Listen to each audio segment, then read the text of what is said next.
बिस्मिल्लाहिर्रहमानिर्रहीम। First year federal board exercise 3.2 chapter हमारा vectors का है।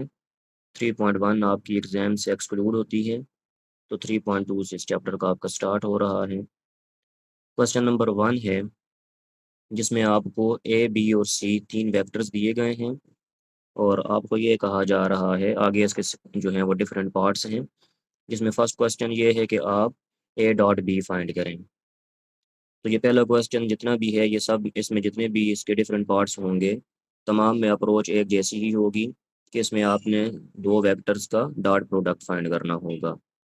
तो डॉट प्रोडक्ट को फाइंड किस तरह करते हैं, क्वेश्चन को समझने के लिए जस्ट आप इतनी बात अपने जहन में रख लें कि ए डॉट बी का मतलब ये होगा कि जो ए वेक्टर आपको दिया गया है और जो बी वेक्टर आपके पास मौजूद है, उसमें जो रिस्पेक्टिव इनके आई जे और के कंपोनेंट्स होंगे, उनको आपने जस्ट आपस में मल्टीप्लाई करते जाना है।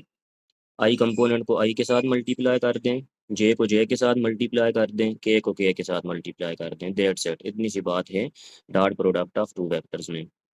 अब जैसा कि हमें ए डॉट बी फाइंड करना है, तो ए वेक्टर को लिखेंगे 2i-3j प्लस के, डॉट का सिंबल लगाएंगे। बी वेक्टर लिखेंगे i-3j+4 के।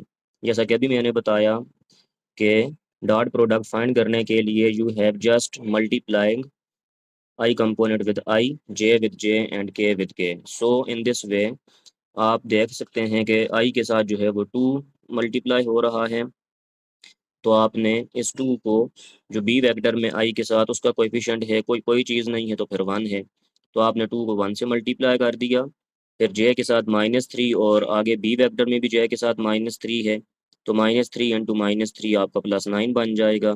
सिमिलरली के साथ 1 है और दूसरे वेक्टर में के साथ 4 है, तो हम 1 को 4 से मल्टीप्लाई करेंगे तो 4 आ जाएगा। 2 + 9 + 4 जब हम करेंगे तो you will get your answer which is equal to 15। इसी तरीके से इसका जो दूसरा तीसरा पार्ट है वो आपको ट्राई कर लेंगे। नंबर 4 पे है कि आपने जिन दो वेक्टर्स का डॉट प्रोडक्ट लेना है, अब वो सिंपली ए बी या बी सी या सी ए वगैरह नहीं है, बल्कि थोड़ी सी इसमें चीज़ें एडवांस लेवल की दे दी गई हैं कि जिसमें फर्स्ट वेक्टर आपके पास है 2a + 3b - c, और इसका आपने डॉट प्रोडक्ट फाइंड करना है किसके साथ, a + b के साथ। तो इसमें अब क्या स्ट्रेटजी होगी, क्या अप्रोच होगी हमारी क्वेश्चन को सोल्व करने की। तो देखें, जिन दो वेक्टर्स का डॉट प्रोडक्ट हम फाइंड कर रहे हैं, तो होना ये चाहिए कि वो दो वेक्टर्स आपके पास हों। तो यहाँ पर 2a + 3b - c जो हमारा फर्स्ट वेक्टर है, first of all we will find its value. और उसके बाद फिर इसी तरीके से जो सेकंड वेक्टर है a + b का, वो भी हमारे पास नहीं है, तो हमारे पास a + b होगा तो हम उसका डॉट प्रोडक्ट फाइंड कर सकेंगे।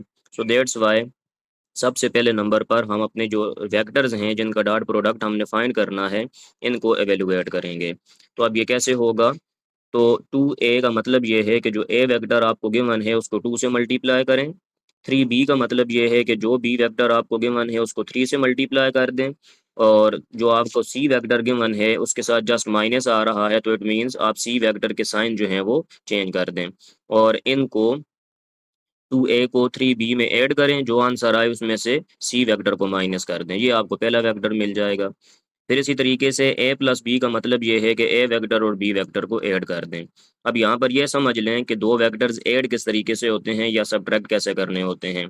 तो वेक्टर की एडिशन या सब्ट्रैक्शन का रूल एक होता है, अगर आप कोई से दो वेक्टर्स ऐड करना चाह रहे हैं या सब्ट्रैक्ट करना चाह रहे हैं, तो आई कंपोनेंट को आई के साथ प्लस या माइनस कर दिया जाएगा, जे को जे के साथ प्लस माइनस करेंगे, और सी जो उसका के कंपोनेंट है उसको के साथ प्लस माइनस करेंगे। तो यहाँ पर इसी तरीके से हमने इसको सोल्व किया। पहले ए वेक्टर को 2 से मल्टीप्लाई किया तो आपको इसका आंसर मिल गया, फिर ऐसे ही बी को 3 से मल्टीप्लाई किया, सी के जो हैं वो कंपोनेंट्स के साइन चेंज हो गए, फिर आई कंपोनेंट्स आपस में ऐड कर दिए जितने भी हैं, जे को आपस में ऐड किया, के को आपस में ऐड कर दिया।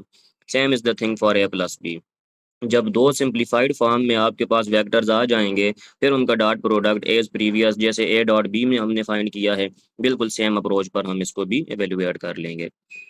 इसी तरीके से फिफ्थ पार्ट है, जिसमें आपको ये कहा जा रहा है कि जी इस वेक्टर की वैल्यू को फाइंड करें। और वेक्टर आपको जो क्वेश्चन दिया गया है वो ये है कि I dot A means A vector के साथ आई का डॉट प्रोडक्ट लें, बी वेक्टर के साथ जे का डॉट प्रोडक्ट लें, सी वेक्टर के साथ के का डॉट प्रोडक्ट लें।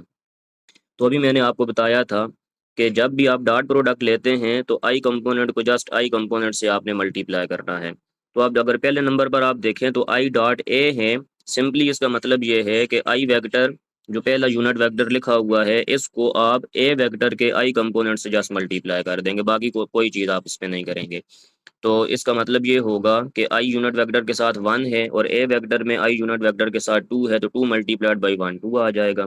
इसी तरीके से जो बी वेक्टर आपको गिवन है उसमें उसका जे कंपोनेंट जो है वो आपने जे कंपोनेंट के साथ मल्टीप्लाई करवा देना है। इसी तरीके से के डॉट सी का मतलब ये है कि के कंपोनेंट को, जो सी वेक्टर का सी कंपोनेंट है उसको जस्ट आपने 1 से मल्टीप्लाई कर लेना है।